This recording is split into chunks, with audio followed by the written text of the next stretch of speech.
Perkenalkan, nama saya Regita Agustina, Stambuk B1A1211175.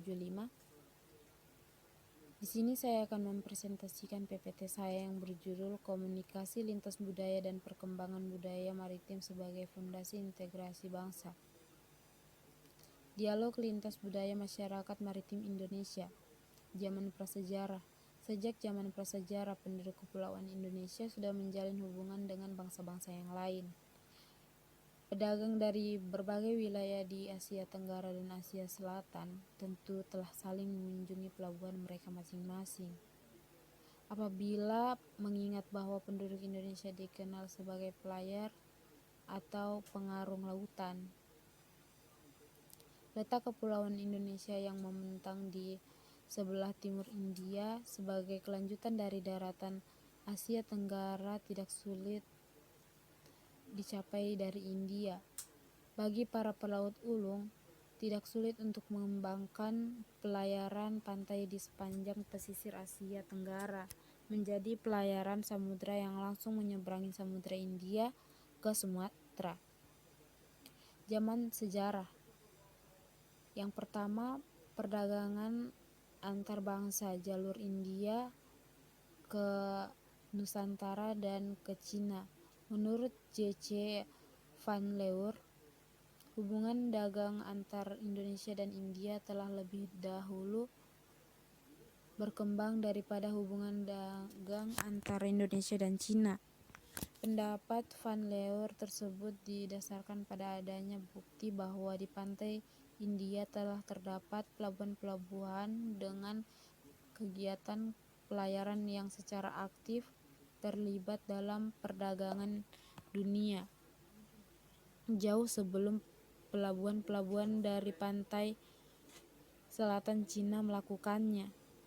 Kedua adalah bahwa dalam kondisi kolonial tersebut tidak harus diidentikan sebagai pusat kekuasaan yang dilengkapi dengan kesatuan militer atau prajurit yang juga bertugas melakukan penetrasi kebudayaan.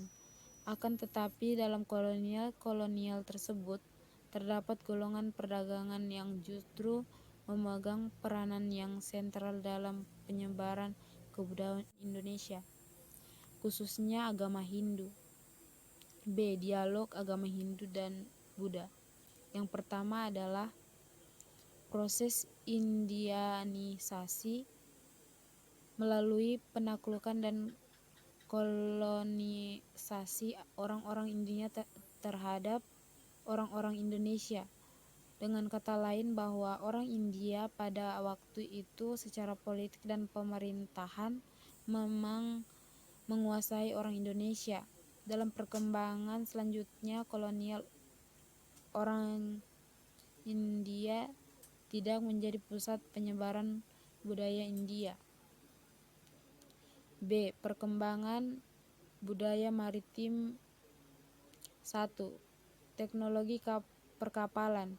Kapal dan perahu yang ada di Indonesia sebelum kapal api ditemukan terbagi dalam dua kelompok besar berdasarkan teknik pembuatan, maka ada yang disebut kapal lesung dan kapal papan.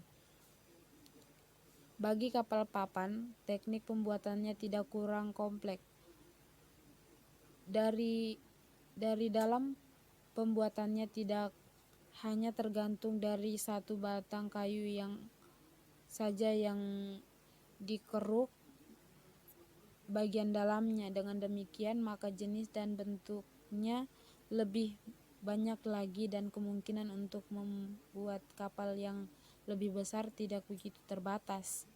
2. Navigasi atau teknologi pelayaran.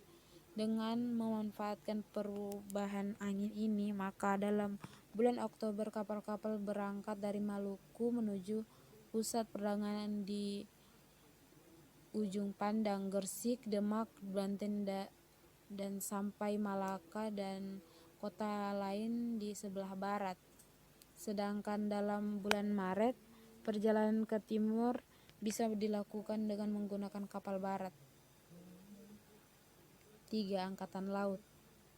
Armada dan angkatan laut adalah salah satu kekuatan inti dalam menopang suatu kerajaan maritim. Itu artinya dengan angkatan laut yang kuat maka akan dapat menjamin stabilitas dan kelanggengan suatu kerajaan. Begitu pula sebaliknya, ini telah dibuktikan oleh beberapa kerajaan maritim yang ada di Nusantara. 4. Tradisi kemaritiman.